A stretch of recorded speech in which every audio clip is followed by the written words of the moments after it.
So we begin with Homer's Odyssey, and here we'll be looking at books 1 to 4.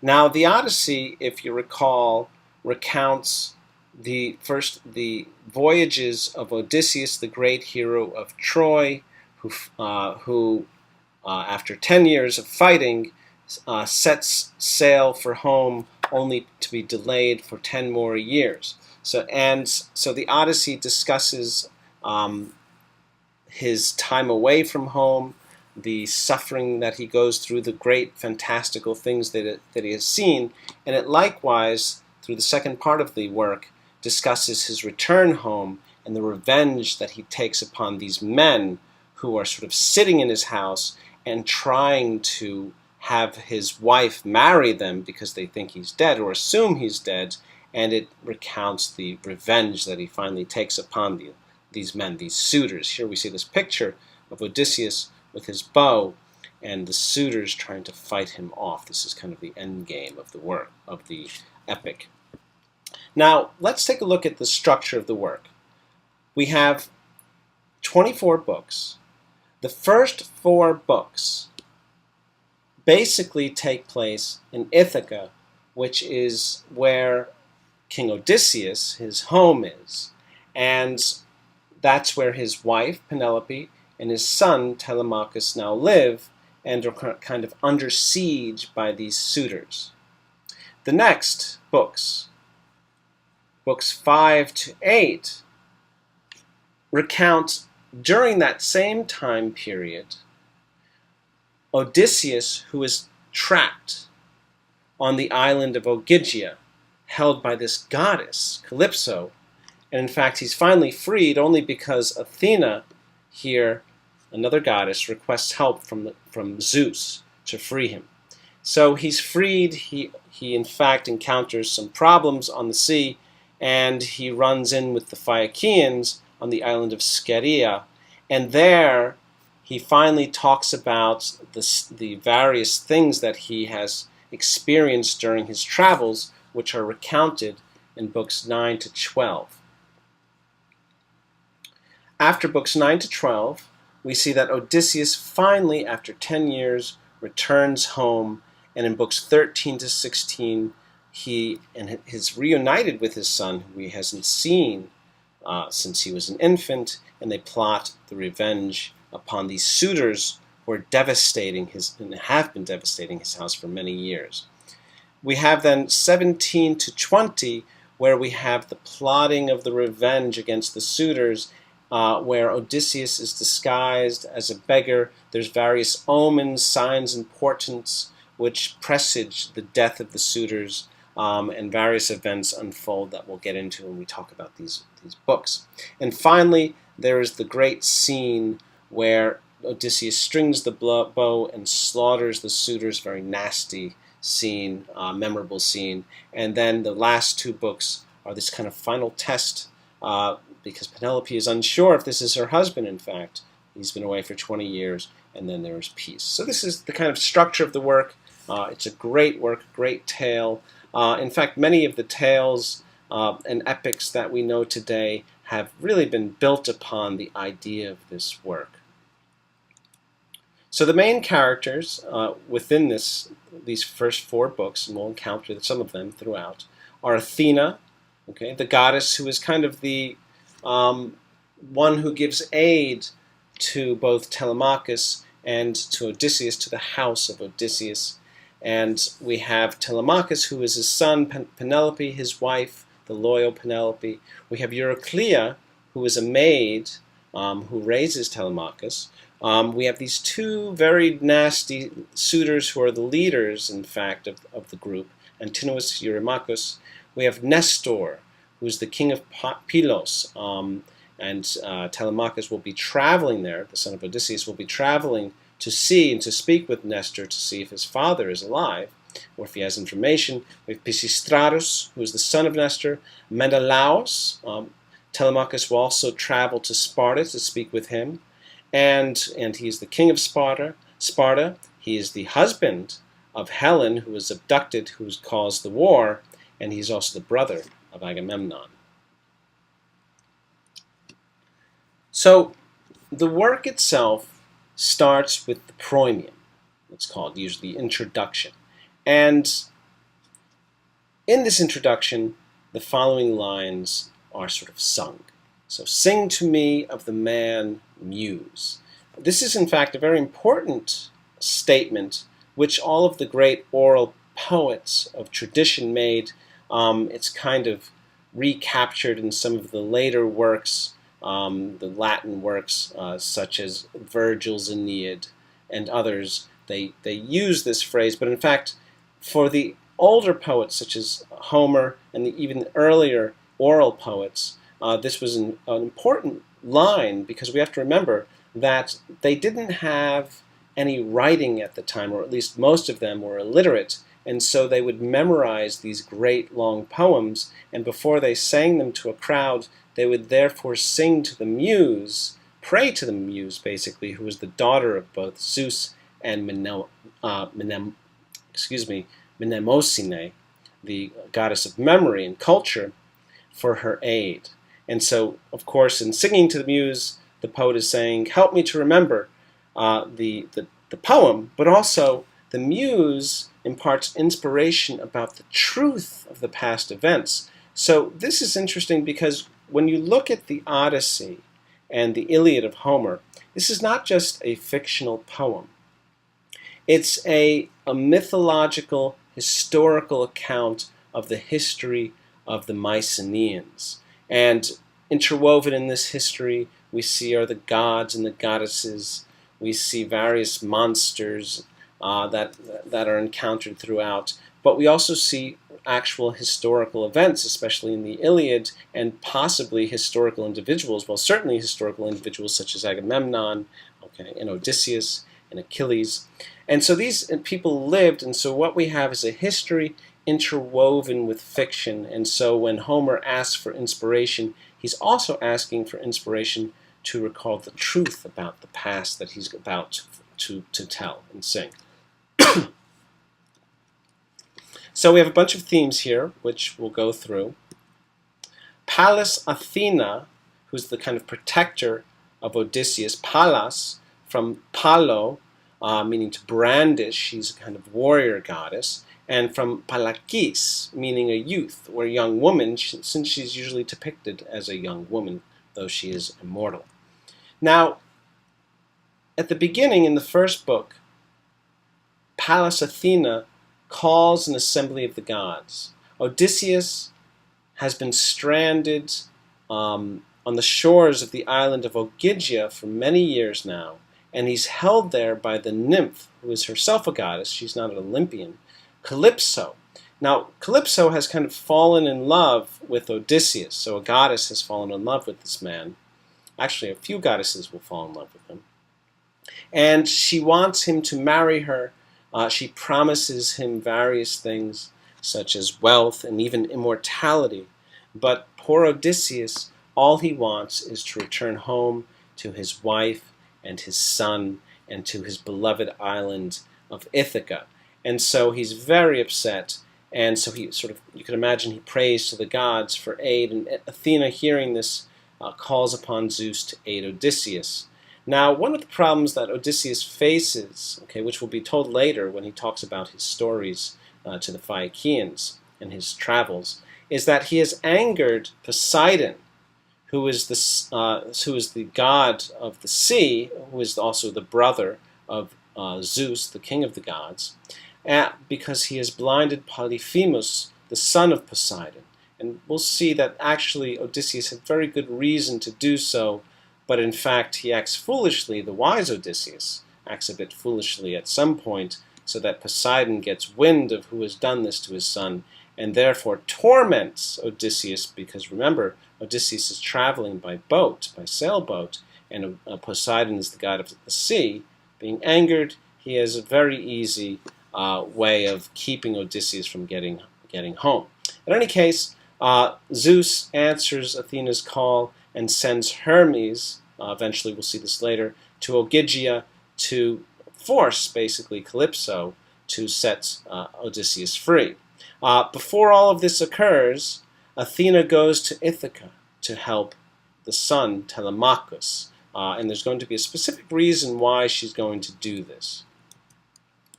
So the scene that unfolds in the books 2 to 4 is the scene in Ithaca. It's a scene of these nasty suitors, Telemachus, the son of Odysseus, Penelope, the wife, and some maids and servants around the house. Now what happens is that these suitors, they want to marry Penelope. She is basically the queen of the island.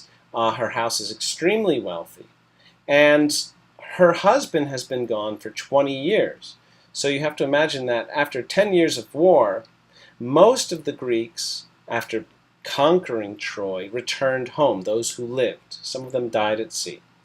Odysseus, it's been 10 years after that, and Odysseus is still not home, and no one knows of his whereabouts. So you might imagine that most people do indeed, in fact Penelope as well, think he is dead. It's really only Telemachus who he believes his father is dead, but he hopes that he is alive. In fact, that hope remains even in Penelope. I should say that. She actually retains that hope because she refuses to marry the suitors even though they constantly press her. Now the suitors, being very nasty, what they do is they enter the house of Odysseus and they stay there. They eat his food, they kill his goats, and they kill his cows, and they drink his wine, and they basically cause a ruckus every day, and they leave at night and return the next day. What they're doing basically is wasting away the wealth of Odysseus, wealth which is in fact the inheritance of Telemachus. And eventually it's going to be revealed also, here we have Antinous and Eurymachus, the two leaders, that these suitors have in fact murderous intentions. Not only do they want to marry Penelope so that they can obtain some of this wealth, but they want all of it. And so their intention is to murder Telemachus to obtain his inheritance, and so to obtain everything. So what we see is that the suitors are these very sort of nasty individuals. It's not only that they want to marry Penelope, but they also want to kind of take everything that belongs even to Telemachus, the son of Odysseus. So absolutely no respect on the part of these suitors to the house of Odysseus. And this is very important because it sets the stage for the later kind of tragedy that unfolds for these suitors, a tragedy that they in fact deserve. Here's a little picture of the house of Odysseus. We have the gate or the entrance, little dung heap. We have the courtyard where people could sort of stand outside and do a kind of barbecue even. They would have that, something like that, using wood. And then you could move inside. Here's the arms store where they keep the shields and the helmets, and they would keep the armor. And here would have been Penelope's room upstairs, where she would go at night or during the day even when the suitors were there. Here we have the Megaron, the great hall, probably where the dinners were held, and we had some rooms and other areas, and here's Telemachus's place as well. Just a little picture. We have an altar of Zeus as well, of a kind of ancient courtyard and house. So getting to Telemachus then, Athena inspires Telemachus. She goes to Ithaca, she conceals herself as a different person, and she'll be doing this throughout. This goddess, she can take on various forms, and she speaks to Telemachus, and because she's a goddess, she has this power to inspire his emotions and his thoughts, and she says, you need to find out about your father. If he's alive, then you need to wait for him to return to take revenge on the suitors. If not, you need to do it yourself. In other words, have a funeral if you find out he's died, marry off your mother, then kill these suitors for what they have done because they have dishonored your house. And so after this confrontation, Telemachus calls an assembly of the people in Ithaca, and there he confronts the suitors openly for the first time, and he says that they have laid waste to my house, and these are dishonorable men. At first, the suitors are extremely surprised by this. Here's this young man, Telemachus, who's only about 20 years old, standing up to these men of 30, 40, even 50 years old, and saying, listen, you can't do this anymore. They confront him, and unfortunately he breaks down and he weeps because he's so devastated and upset about the events that had been happening and, of course, of his father. Now, during this kind of confrontation, this ploy of Penelope is revealed. In fact, she was betrayed by one of her maids. This will be very interesting because in the end, when Odysseus returns and takes revenge upon the suitors, he will also take revenge upon the disloyal servants in a rather nasty way as well. Anyhow, the ploy is that she says to the suitors, look, I will marry one of you. I will decide to marry one of you after I weave a shroud for Laertes, who is Odysseus' father. It's a funeral shroud. He's still living, but she's going to weave that shroud, and Laertes is alone in his own house at that time, or palace, kind of very upset about his son, grief-stricken. And she says, I won't marry any of you until it's complete. And they agree to this, and she weaves the shroud by day, and she unravels it at night. Now this shows that Penelope, like her husband, which we'll see, is a very shrewd and clever woman. Unfortunately, the ruse or ploy is betrayed to the suitors. They get wind of it, and they kind of say, listen, it's time, you need to start making a choice, and you need to stop deceiving us, and you need to get married now. And so, based upon this, Telemachus then decides, I need to set sail, I need to leave, and go to find out what's happened to my father. And so he decides, I will sail off to Pylos to speak to King Nestor about and to see if he has any whereabouts of my father. During this voyage, when he's about to leave, Athena takes on the guise of Mentor, who is the servant of his father, and accompanies him on this voyage in order to offer protection and to help him. Now, a concept which I would like you all to learn is that of kleos. Okay, there's going to be a few Greek words that I want you to learn. Kleos is one of them. Kleos is a kind of virtue or a social kind of virtue that we see in the ancient culture, and it refers to honor, respectability, and a good name. So what we see is that good kleos is something like what we see in the heroes that Homer tells of. The heroes who fought at Troy, for example. They're courageous. They're honored by the gods. They're noble birth. They're pious. In other words, they pray to the gods. They're respectable in action, and so on. Other virtues, quote unquote, that they have is they're quite merciless, and they're sort of bloodthirsty as well. But, well, this was kind of the age itself. It was a kind of primitive, if not barbaric age, the Mycenaean age. It's an age of war, it's an age of pillage, it's an age of destruction, it's an age of heroes, really, in that case. Now, bad kleos is the opposite. And the suitors, first of all, show bad kleos. Because kleos also, not only does it involve a good honor or respectability and a good name for oneself, but it also is a relation to another, because obviously a good name is only of value in relation to one's culture and society. So what we see is that the suitors, they have bad kleos because they are disrespectful to their host. And the host in this case is Penelope, Telemachus especially, who was the young man of the house at the time.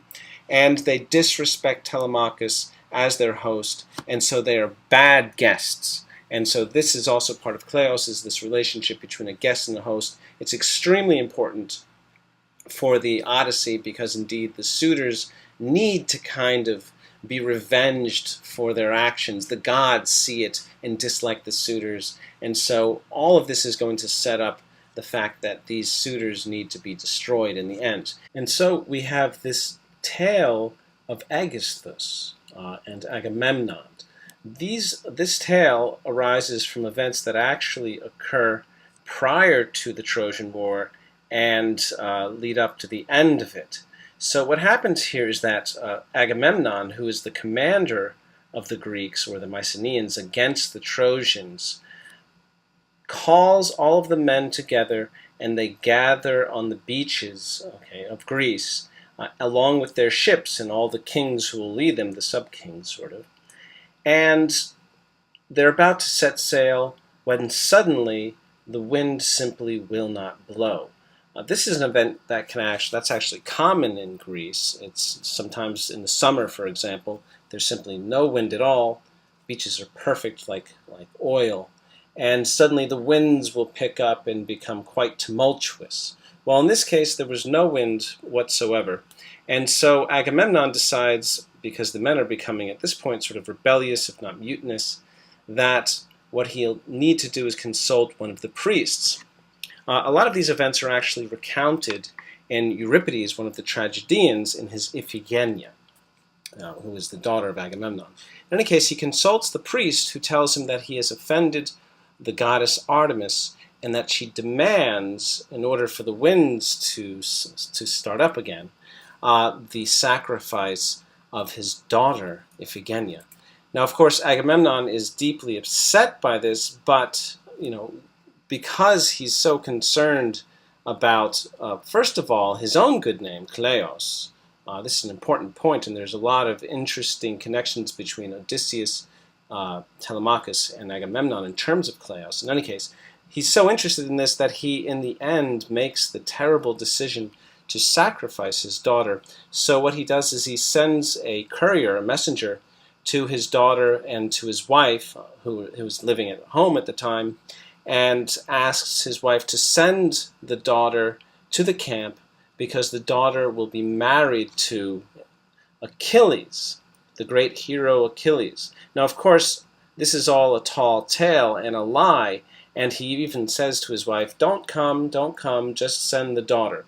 Now, Clytemnestra, who is his wife, not being one to miss her daughter's wedding, decides, no, I'm going, and she's very strong-willed in this. And she accompanies her daughter, and when they arrive at the camp, the terrible truth is revealed that, in fact, Iphigenia is there to be sacrificed like some animal to the gods. Her blood will be spilt. And in the end, the unfortunate event is that Iphigenia is indeed sacrificed, and after she is sacrificed, the winds pick up and the Greeks are able to sail to Troy. So you see, this entire war is sort of built on blood and lust and romance and war. In any case, so some 10 years later, Agamemnon is victorious, and he takes all the spoils of Troy, puts it into his ships with his men and his generals, sails back to Mycenae, and is welcomed with a grand feast. Well, at this feast is the man Aegisthus. And unbeknownst to Agamemnon, Aegisthus has become the lover of Agamemnon's wife, who hates Agamemnon. And during this feast, Aegisthus closes all the doors, and he murders Agamemnon in his own house, along with all of his generals and his higher men. Now, Aegisthus is considered a very vile creature within the Odyssey, because there's this man who kind of takes the wife of Agamemnon and murders Agamemnon in his own house, and so Aegisthus thus shows this bad Kleos. Now, the early books are about Telemachus, really, and his struggle for Kleos. So what happens is Telemachus is a young man, and he really needs to live up to the name of his father, but he's never been anywhere else but Ithaca. He's never been at war, and he's certainly not like any of these heroes. And so the problem is that as the tale unfolds, Telemachus is going to need to support his father against the final run against the suitors, and to do this he needs to kind of find himself and find his own sense of honor and courage. So the tales of Telemachus going to these other islands and going to Pylos, for example, in Sparta, has the purpose of kind of strengthening Telemachus as a character. And so he travels for this purpose, and Athena is there to kind of steward him, to protect and to help him in this. And here's just an example of a Homeric ship. We see the sails here would be very important. There would also be oars. Of course, with the oars, you couldn't get very far. Now, Telemachus first sails to Pylos, where he sees Nestor. Nestor is this wise ruler there. He's also one of the heroes of Troy. He questions Telemachus. Nestor questions him, And Telemachus shows that he knows how to hold himself up before a meeting among nobles, and he shows that he is of noble blood. And this is very important for kind of bringing forth his kleos, his good name and respectability. Unfortunately, Nestor has no knowledge of where his father's whereabouts, but he says he's heard some rumors about the suitors at his house, at the house of Odysseus, and so he urges him to visit Menelaus, the king of Sparta, and Pisistratus, his son, will accompany him. At that moment, after the conversation and some meals, Athena flies, that should be Athena, flies off. She transforms into an eagle and flies off. This little image there has the purpose of showing that, well, Telemachus is a special young man who is, in this case, seems to be supported by the gods. So we see King Menelaus and the Queen Helen of Sparta sort of chasing her down after she runs away. Now we have King Menelaus of Sparta. So Telemachus and Pisistratus go to Sparta, and they speak with the great king who is kind of depicted in all his wealth. Indeed, he carries off the spoils of Troy. He mourns his brother's fate. His brother was Agamemnon, and he talks of some stories which are parallel to Odysseus. He likewise speaks of the cunning of Odysseus. This will be another important concept that we'll talk about later in terms of the Trojan horse, which we spoke about already. Helen appears, the wife who has been abducted and really was the cause of the war. Eventually, actually, in the story, she has a change of heart and she kind of betrays Paris and returns to her husband. But here she talks about her feelings of shame.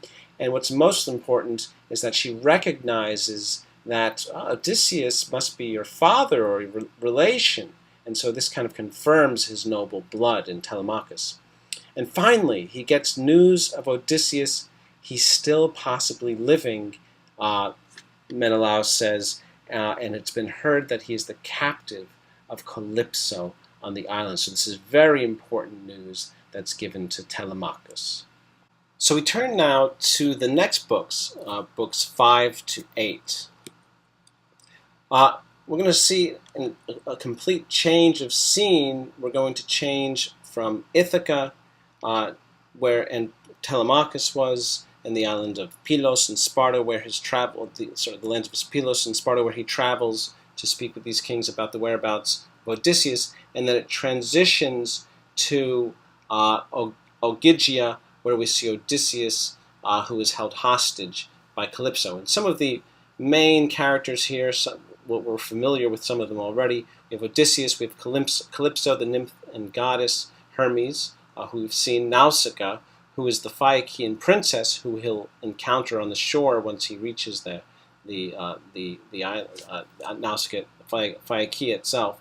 We have Antinous, who is the king of the Phaeacians, Arete, who is the queen, and Demodocus, who is this minstrel and bard. And there's a few others who we don't need to actually list here. So, some of the main themes. And the first is Calypso and Hermes. Here's a little picture of Calypso. This is really interesting. It's a painting by William Hamilton. Calypso receiving Telemachus and Mentor in the grotto.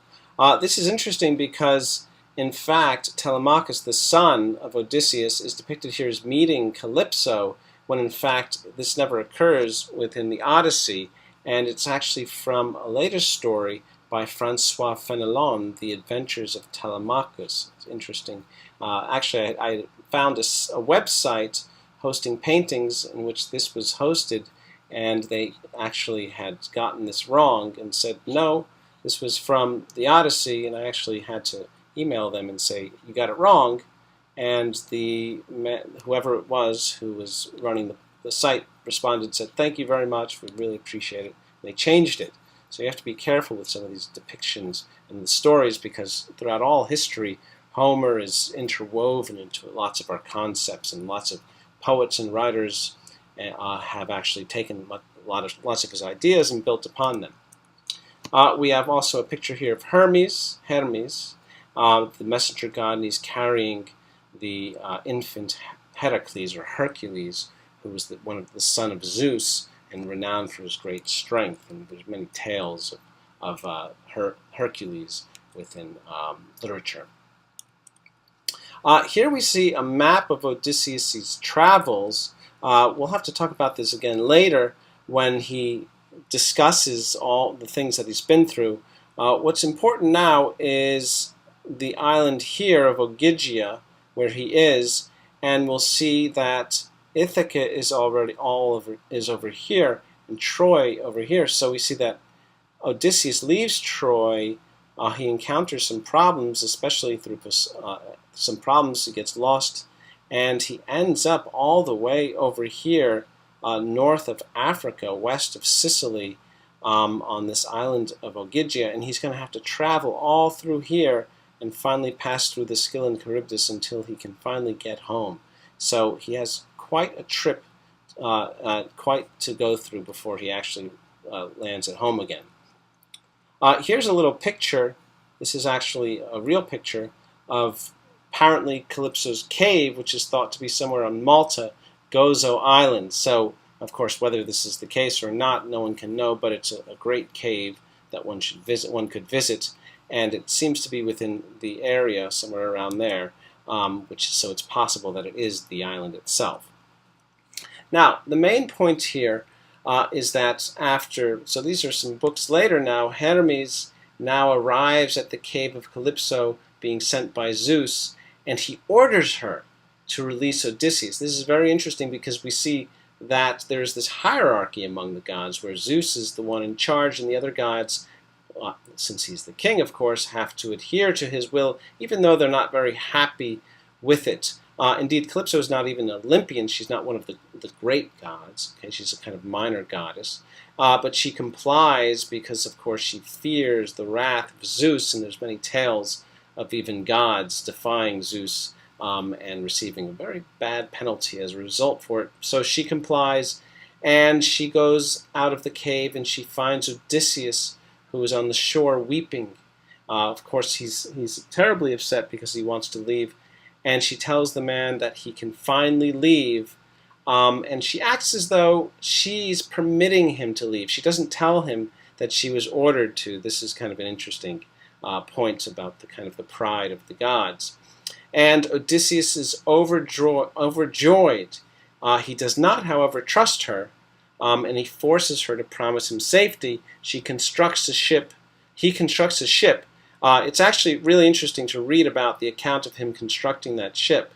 It's so interestingly precise and detailed, and it just shows you how oral poetry worked, where we have these experiences among individuals telling about how they would build a boat and about all the details of doing this. And certainly Homer himself could not have known of all the various details, but these tales are handed down generation after generation, and it's woven together in this great epic. And so the details of it are really astounding, and it's something to really look at.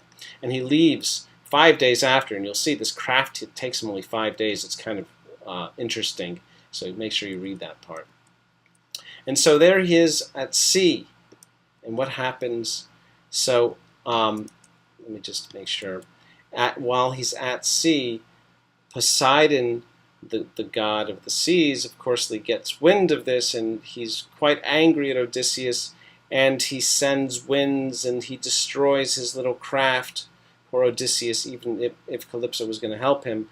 And he's sent upon the shores, after much struggle, of where the Phaeacians are.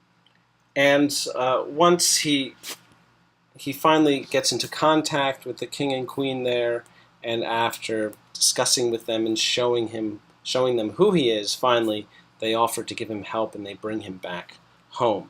But not after, again, some more troubles.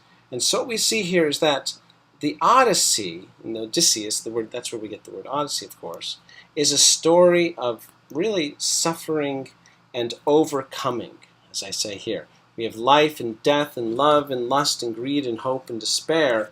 And we see that Odysseus overcomes this. This is what makes him the great Odysseus. He struggles at every point within the epic. And really, there is no point in the epic, except the very last book, when it's finally over, where we don't see Odysseus struggling. And so Odysseus then is kind of this character, this kind of struggle itself. and he depicts everything that is heroic in the ancient mind, in this heroic virtue, this endurance, courage, tact, and cunning. And so we see endurance, and we see his endurance, for example, in these books, where he's tossed about by Poseidon, but he reaches the shore through his own efforts, and also the gods help him. His courage also, later on, where he enters the palace of the Phaeacians and goes straight up to the queen and begs for help. And then his tact in dealing with these people. In other words, he knows how to deal with people, and he knows how to get people to do what he wants. So he's a very tactful, cunning man as well. So one of the problems that he faces when he finally gets to the shore is showing them that he is in fact the man that he says that he is. This is a bit of a problem. So think about it this way.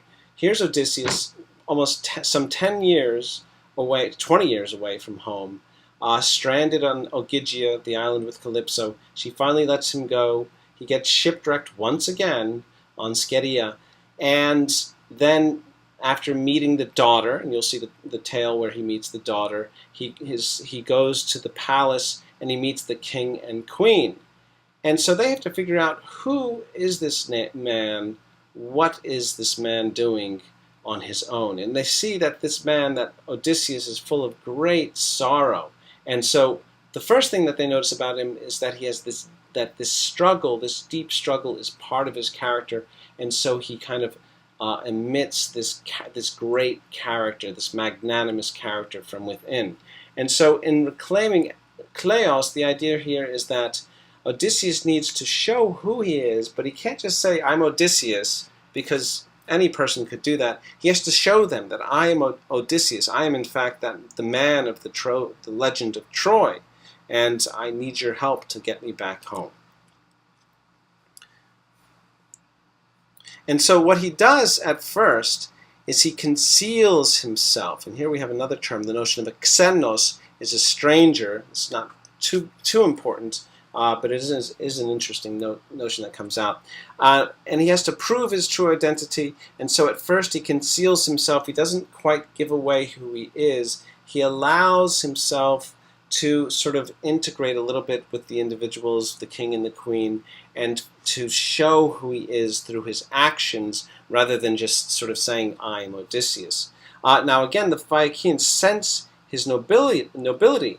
At the very beginning, Nausicaa sees him, this kind of rugged man who's kind of washed up, dirty man, on the shore, and he bathes in the lake there, and she sees him with also her servant maids, and he's kind of nude, and they help him to get dressed, but she kind of wants to marry this man. Why would she want to do that? This man who's stranded on shore? Well, obviously because he shows this nobility is a part of him. The way he begs before Arete, the queen. Now, of course, begging could be done perhaps in a bad way, but Odysseus begs in the right way, and he shows nobility even through his humility. And again, the weeping shows this man has suffered great things. There's some other points that are significant here.